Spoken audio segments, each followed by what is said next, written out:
Hi, guys. How are you? I hope you had a great day. I hope you slept late and got a lot of rest and caught up on a lot of schoolwork. If we're in tomorrow, we'll continue from what we're doing today in our little mini class at home. So, if you would, please go to Edmodo and go to the homework for the 2nd of March, where it has the revolutionary calendar article. So you can pause here until you can get there, and you want to have your notes as well. So, looking at the revolutionary calendar, we discussed the other day um, the situation with France in 1789 and the eventual end of the monarchy in 1792. The monarchy is ended in 1792, but the king is still alive till January of 1793. They accuse him of conspiring with counter-revolutionaries of other countries that had great monarchies. As you can imagine, this whole thing scared the daylights out of the imperial families of many of the European nations. Could this same thing happen in their countries?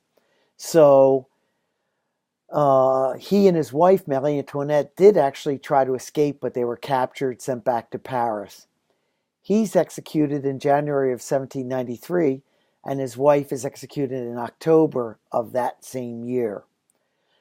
So the revolution starts in 1789, the Republic starts in 1792, and to make this really something different, to really show a big difference in France pre-revolution and post-revolution, they came up with this idea of having a revolutionary calendar. So let's get back to the reading, and the reading will go to the end of the first paragraph, which we were talking about the other day. And it says that the departments replaced provinces. Well, France, of course, like many countries, came together slowly, and so it was not always what it is today, as you could imagine, just like our country was not always what it is today, 50 states.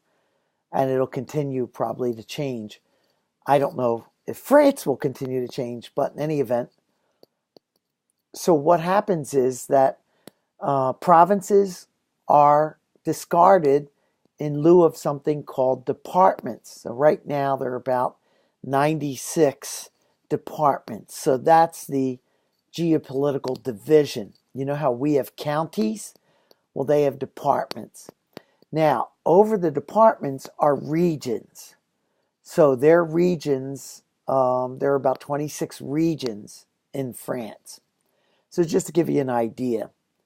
So at the end of the first paragraph, it says, Le calendrier républicain, not Republican as we use it today, replaced the traditional calendar. Ce calendrier qui a existé pendant plusieurs années a été un calendrier vraiment révolutionnaire. So this vraiment is an adverb which modifies an adjective. Vrai is the adjective. Vrai means true. C'est vrai? Oui, c'est vrai. And révolutionnaire, of course, is describing the calendar.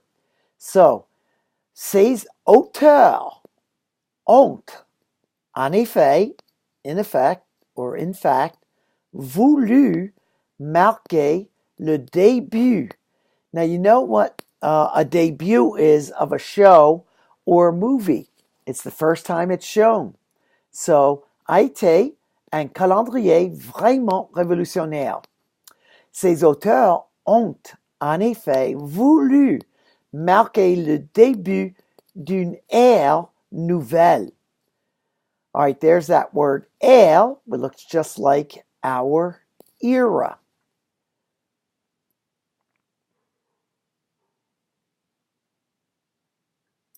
Pour les Français, cette ère nouvelle a commencé le jour où la République avait un calendrier traditionnel.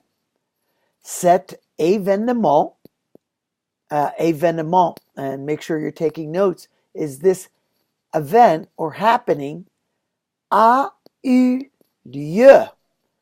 A eu lieu, you probably remember that avoir lieu, we talked about that I think the other day, au lieu de is in place of, so it took place le 22 septembre 1792.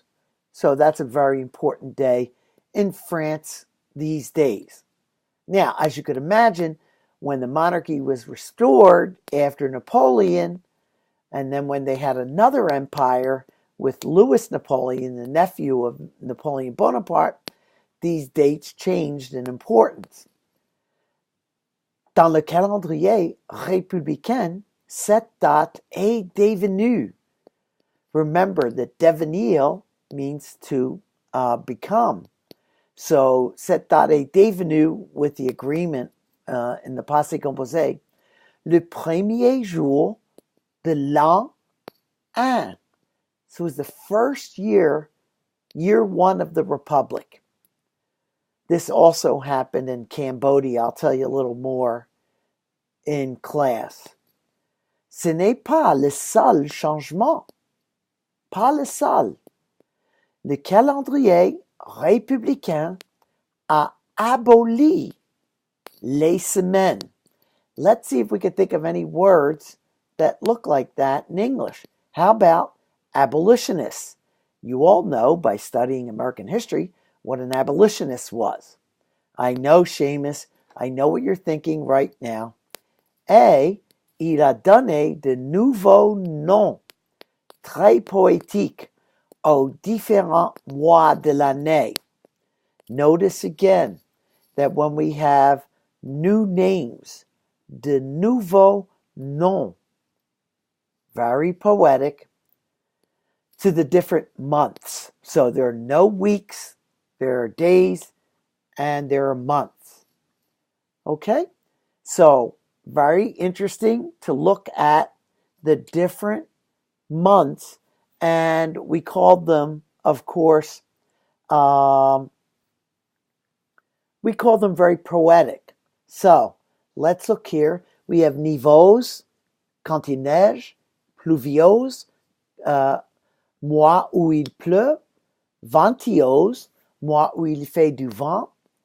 Les mois de printemps, avril, mai, juin, sont devenus germinal. You know what germination is, when something germinates. Floréal, mois des fleurs. Prairial, mois des prairies. Okay. Les mois d'été, juillet, août et septembre, sont devenus messidor, or des moissons, and thermidor, le mois de la chaleur, and fructidor, le mois des fruits. Okay? If you go to France in September, you could possibly get a job picking grapes. A lot of students have done that. Les mois d'automne, octobre, novembre et décembre, sont devenus. Now remember, décembre is in autumn until le 21. Vendemer, all right, where? Le mois des vendages. Remember, I just spoke about that. Brumaire, le mois des brumes. Frimaire, le mois des brouillards. Le calendrier républicain a eu une existence assez brève, de 13 ans seulement. Le 1er janvier 1806, les Français ont repris. So, prendre means to take, reprendre to take back, le calendrier traditionnel. Okay? Thank you so much. We'll be doing some more speaking tests if we're in tomorrow. I did get 2 guys to come to me after school, and certain guys will be taking their test from last week. I hope you have a wonderful rest of the evening, and I look forward to seeing you tomorrow. Take care. À demain.